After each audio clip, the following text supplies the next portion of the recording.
काला साया। यूं तो बनारस घाट अपनी खूबसूरती के लिए बहुत प्रचलित है, पर घाट के किनारे कई राज लिए बैठे हैं। ये कहानी शुरू होती है बनारस के घाट के पास बने ममता निवास से, जहाँ प्रिया लाल जोड़े में ममता के घर उसकी बहू बनकर आती है। आओ आओ बहू, घर को अपने पैरों से पवित्र करो। ममता घर की दहलीज पार कर ही रही होती है कि अचानक एक बहुत गंदी सी बास पूरे घर में फैल जाती है।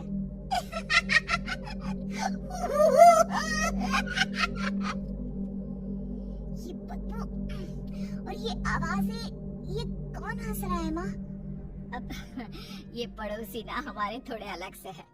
कहाँ हम शाकाहारी और ये मांस मच्छी खाने वाले। छोड़, तू ध्यान मत दे और गृह प्रवेश कर। और हाँ बहू, अपनी सास की एक बात हमेशा याद रखना, इन पड़ोसियों से तो कभी बात नहीं करेगी। अच्छे लोग नहीं है ये। अपनी सास की ये बात मानेगी ना बेटा? हाँ माँ, जो आपकी मर्जी, मैं उनसे बात नहीं करूँगी। अगले दिन प्रिया अपनी पहली रसोई बनाने रसोई घर में जाती है। ये छोटी बात से नाक में जा रही है। एक काम करती हूँ, खिड़की खोल देती हूँ। प्रिया खिड़की खोलने जाती है। इतने जाले, लगता है इस खिड़की को कभी खोला ही नहीं गया। पर ऐसा क्यों? ओह, नॉनवेज की स्मेल आती होगी ना। 2 मिनट के लिए खोल लेती हूँ, फिर बंद कर दूंगी। प्रिया खिड़की खोलती है। खिड़की खोलते ही उसकी नजर सामने वाले घर की खिड़की पर पड़ती है, जहाँ एक लड़की खड़ी होती है।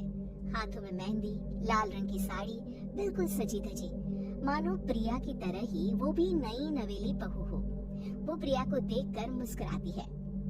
हे भगवान, माँ ने तो इनसे बात करने को मना किया था।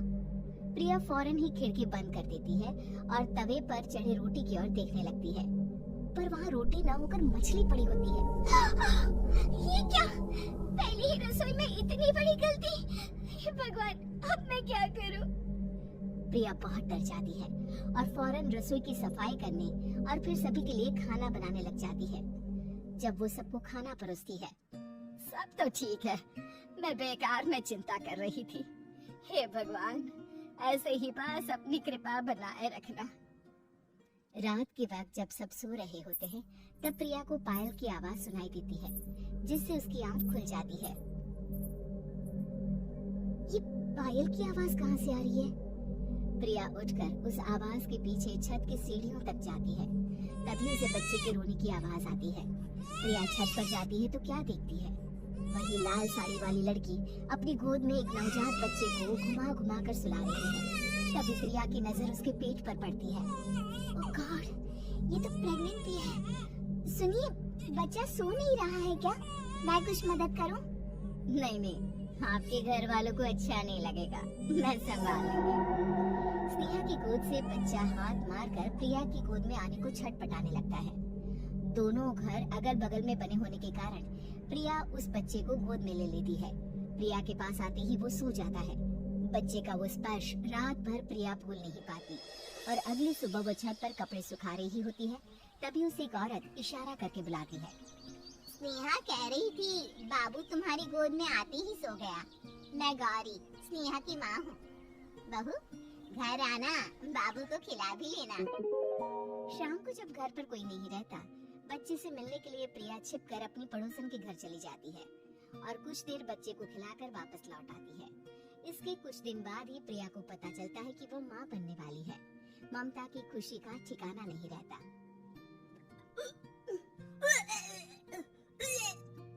बाजी, पता नहीं क्यों उल्टी आ रही है।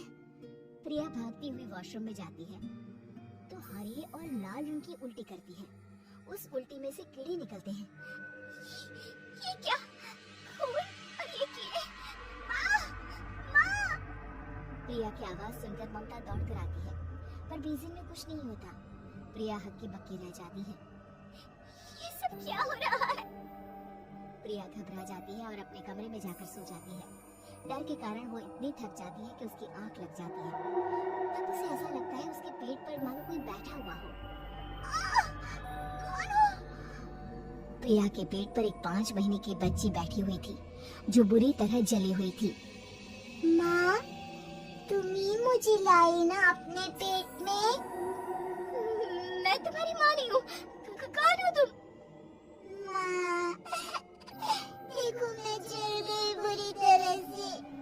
6 महीने पेट में रहने को भी मुझे नहीं मिला।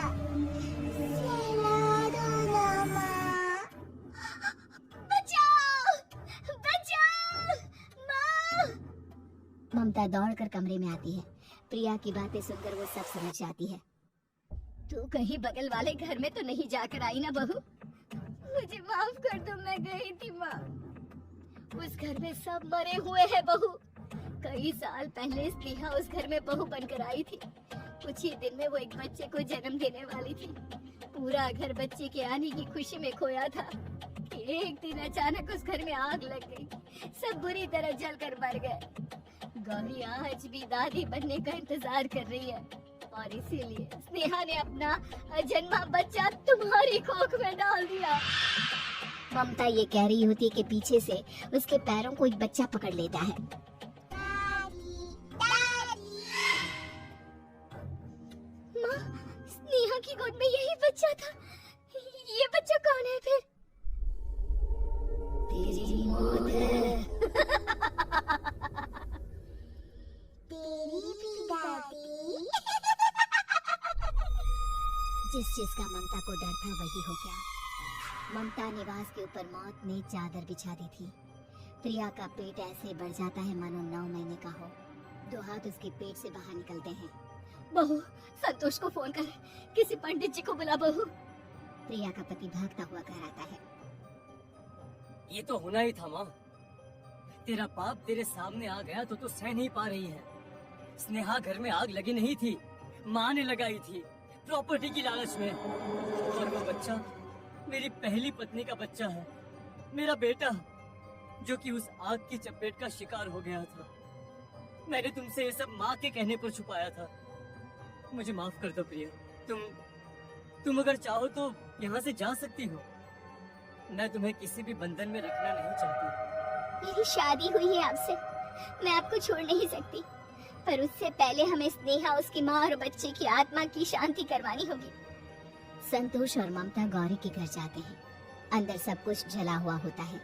जमीन पर जली हुई लाशें बिखरी हुई थी। ममता रो रो कर अपनी करने की माफी गौरी से मांगती है।